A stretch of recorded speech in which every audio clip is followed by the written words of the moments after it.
안녕하세요. 정치가 좋고 진보가 좋은 진보녀입니다. 저는 대한민국 정치의 심장인 20대 여자와 50에서 60대 남성분들을 위해 최선을 다할 것입니다. 구독과 좋아요는 영상 제작에 큰 힘이 됩니다. 그럼 본론으로 들어가겠습니다. 어제 하루 동안 매우 이상한 일이 벌어졌습니다. 난데없이 미국에서 어떤 사람이 건너와서 지난 윤석열의 석유 브리핑에 대해 가능성이 높다는 말을 옹호하는 걸 보고 이게 정말 무슨 일인지, 무엇보다 저 사람이 대체 누구인지 의문이 가득했습니다. 역시나 모든 과정이 깨끗해 보이지는 않습니다. 이에 대해 조국 대표가 아주 허를 찌르는 발언들을 했는데 내용을 보면 충격적입니다. 경북 포항 영일만 앞바다 동해 심해 가스전의 매장 가능성을 분석한 미국 액트지오의 비토르 아브레우 고문이 어제 입국했습니다. 아브레우 고문은 이날 오전 11시쯤 인천공항을 통해 입국했으며 동해 심해 가스전의 경제성이 높은 것으로 보느냐는 질문에 그렇다고 답하면서도 경제적 가치 부분은 비밀 유지 협약을 맺어 말하기 어렵다고 말했습니다.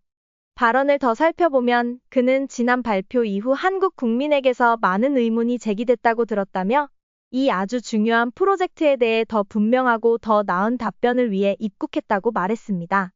한마디로 윤석열을 옹호하기 위해 온 것이라는 건데 문제는 해당 기업에 대해 조선일보조차 의문을 품는다는 점입니다.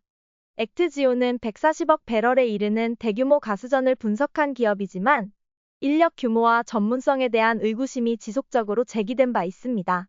그리고 아브레우 고문은 이에 대해 직접 설명하기 위해 방한했다고 합니다. 입국장을 나서던 아브레우 고문은 140억 배럴의 매장 가능성에 대한 질문이 다시 나오자 아까도 말했듯이 매우 가능성이 높다고 말한 것으로 전해졌습니다. 아브레우 고문은 자신이 설립한 액트지오에 대해 전 세계 심해 저류층 탐사에 특화된 소규모 회사라고 소개했습니다. 그는 한국으로 출국에 앞서 나는 심해 탐사 프로젝트에 대한 경험이 풍부하고 액트지오의 규모는 크지 않지만 전문성은 세계 최고라고 자부한다. 포항의 석유가스전은 매우 유망한 기회이며 이를 명확히 하는 데 도움을 주기 위해 한국행을 결정했다고 밝혔습니다.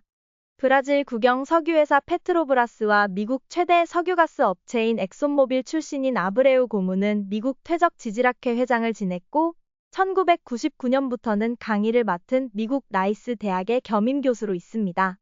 한 업계 관계자는 비록 액트지오는 신생 회사이지만 아브레우 대표의 명성에 대해서는 국내외 전문가들이 다 동의하고 있다고 전했습니다. 아브레우 대표는 국내 체류 기간 중 한국석유공사와 업무 협의를 이어가는 한편 정부 측과도 만날 예정이라고 합니다. 국내 언론을 상대로 동해 심해 가스전 분석 결과를 설명하는 기자회견도 가질 예정이라고 합니다. 너무 이상합니다. 그래서 자료를 더 찾아봤습니다. 역시나 문제가 많았습니다. 터무니없는 브리핑이었습니다. 조국 혁신당 대표가 지난 3일 윤석열의 포항 영일만 유전 발견 가능성 브리핑을 두고 한 말입니다. 특히 국정 운영의 최고 책임자인 대통령이 직접 나서서 발표한 브리핑의 형식과 내용 모두 문제였다고 질타했습니다.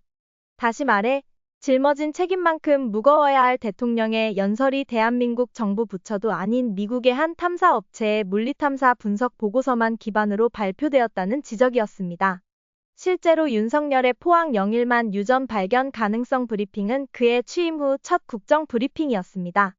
조 대표는 5일 국회 로텐더 홀에서 열린 최고위원회의에서 대한민국 국민으로서 석유가스가 많이 매장돼 있길 바라지만 분명히 짚고 넘어가야 할 점이 있다. 대통령의 직무 수행, 즉 브리핑의 내용과 과정이 문제라며 이를 문제 삼았습니다.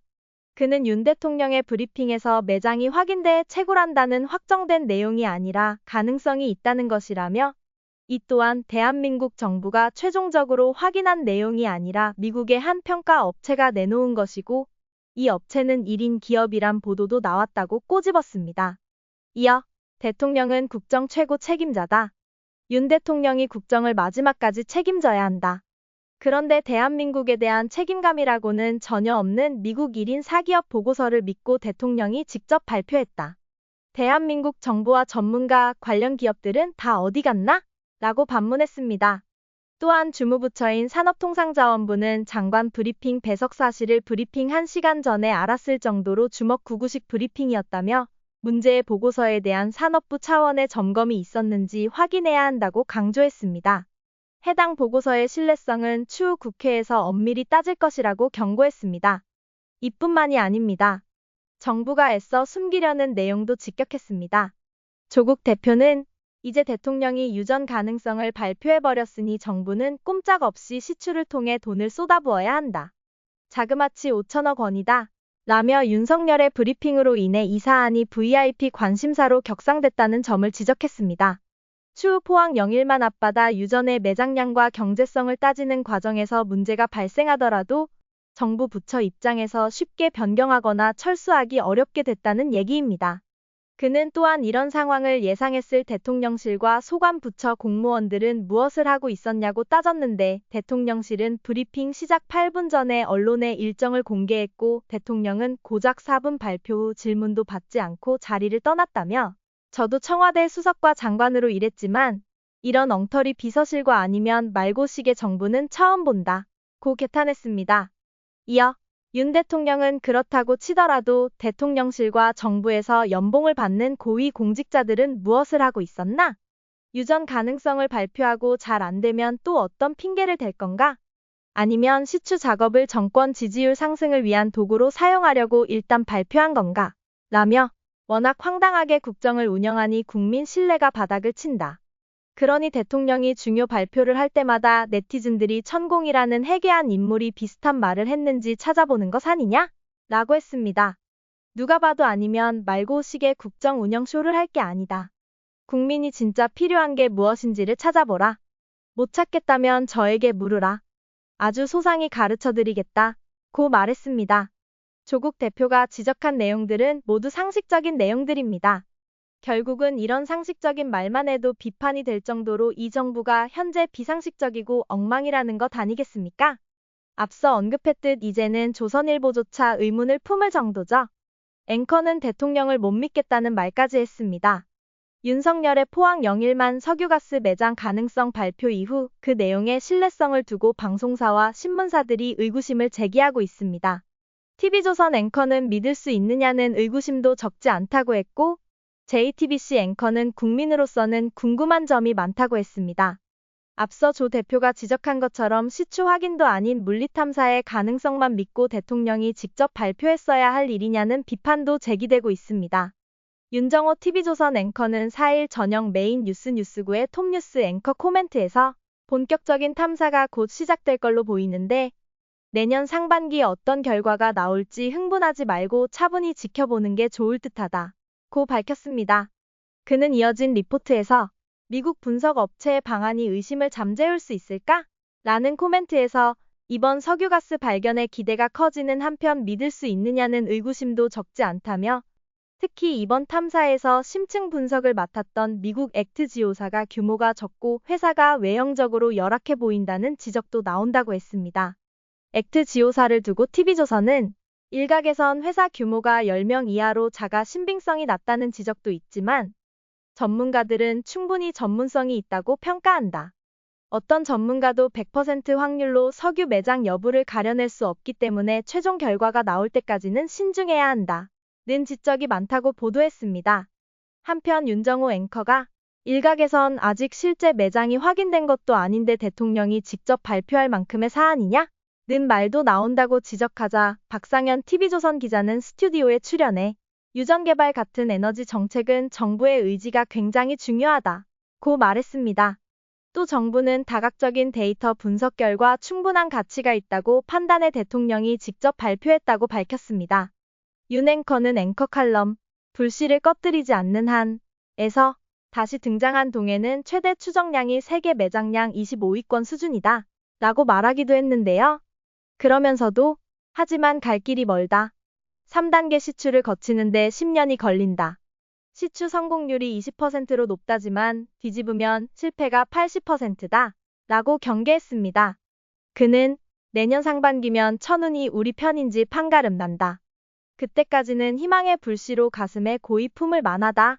고 말했습니다. 이처럼 조선일보도 의문을 제기하는 상황에서 도대체 대통령과 대통령실 참모들은 무슨 생각으로 이런 발표를 했는지 이해할 수 없습니다. 김건희와 최상병 이슈를 덮으려는 포석이라는 해석이 왜 힘을 받는지 본인들만 모르고 있는 것 아닌가요? 이러한 반응은 JTBC 또한 마찬가지였습니다.